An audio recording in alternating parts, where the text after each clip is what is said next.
today's been a weird day, hasn't it? I'm sure you've read Jamie Carragher's column. It'd be rude not to touch on this because there's just there's this sentiment about that sort of underlined in the words that he was saying, that we should be like really appreciative of Unai Emery, and that it's, enjoy it while it lasts, and a big club will come and poach. And listen, I think, to be fair, mate, we are probably in a minority where we have said, literally from the jump, if things go well, there is a possibility that Unai Emery gets poached. We're not ignorant to that. It was more just the sense, as I say, it was the tone of the article, as if, little old Aston Villa should, be really grateful that they've got one of Europe's best ever managers. And that's just not the case. That's not the case. This is a perfect match in that, he's got full control of everything, which he wouldn't have at a full club. Unai Emery is moulding Aston Villa into what he wants it to be. So whilst I appreciate that the Barcelonas, the Real Madrids of this world could potentially offer Unai an offer that he couldn't turn down, it's almost like, well, I'm not worried about that, because right now the journey hasn't even begun, really. This is only the start, and we're hopefully going somewhere very special. Yeah, what I feel is always overlooked, and it's a bit frustrating for everyone with this article, because obviously the Telegraph is behind a paywall, so it's not accessible to everyone. But the one thing that I do find that is always overlooked is that he's been at Europe's elite clubs, and it hasn't worked for him.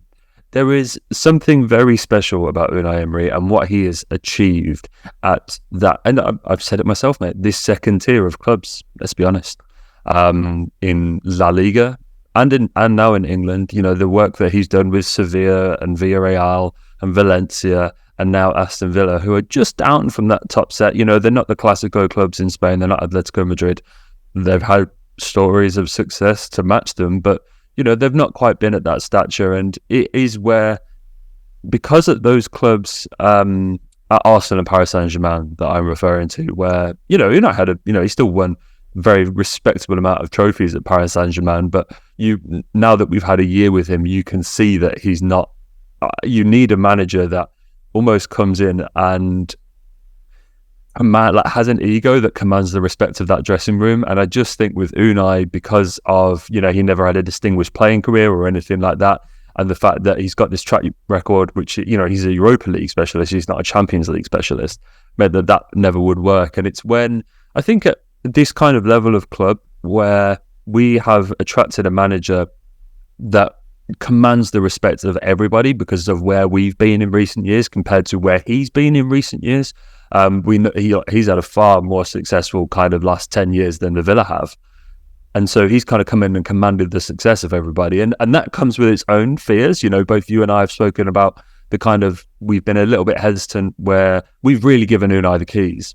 And it feels like almost 50% of everybody at Bodymore is now Unai's guys. And there's a really great breakdown of this in The Athletic, but another publication behind a paywall.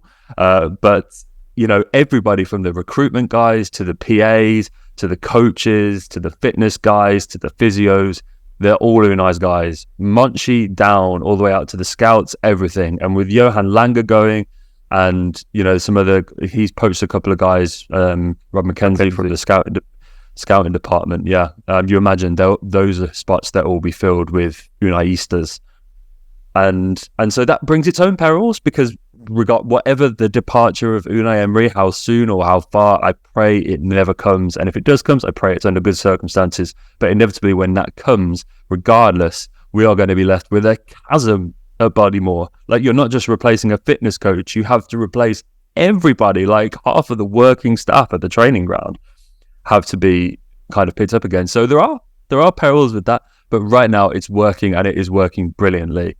And if Unai's head is in the right place and kind of our head is at the right place, I think he'll stay. And you can certainly make the case that a lot of Europe's elite right now aren't in great places. And you're starting to see trends across the leagues where smaller clubs are starting to make the jump. It's happening in Germany with Union, and it's happening in Italy recently with Atalanta. It's happened in Spain, like Sociedad and Betis and all these guys. Are getting back into the fold. PSG have had troubles in recent years with Lille, and now you've got clubs like Nice are at the top. So, like, there's a sense of vulnerability to Europe's elite, and if all is well at Vadimor, I think Unai's going to stick around for a long time. Yeah, absolutely. And like, if we're being honest, he's achieved nothing so far. He hasn't achieved anything. Yeah, he's come to Aston Villa to win trophies. That is the top and bottom. Win trophies, make it into the Champions League, and he hasn't done that yet. And that's not me saying he's not been successful. Obviously, you guys know exactly how I feel about Unai Emery and worship the ground that he walks upon. But why would Manchester United sack Erik ten Hag to go and get Unai Emery, who, again, hasn't achieved what he's set out to do yet, albeit because we're at the start of the journey? It doesn't make any sense. Doesn't make any sense whatsoever. And I think there's the reason why I love Unai Emery so much, mate, is there is that humility that you spoke about. Wasn't a flashy player, has had to really develop his craft. As you say, over the past decade, he has been extremely successful.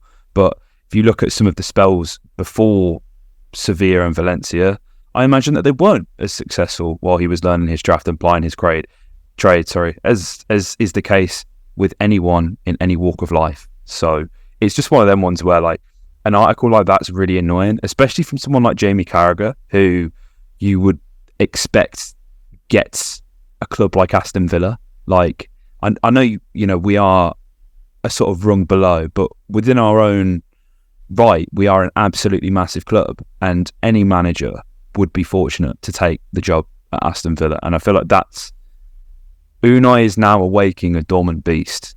And I think it's the fact that we're getting these kind of columns from Carragher now is indicative of where we're going, because we've not been in the mainstream, press in this kind of way for 30 years. We haven't been spoken about as a footballing powerhouse in England throughout our lifetime, mate. This predates us. This is weird for a lot of people, even someone like Jamie Carragher. So I guess it only means good things. I guess it only means we're doing the right things. And listen, if it means that Manchester United miss out on the top 4 because of us, that makes it even better. That makes it that much better. But we're here to talk about Nottingham Forest,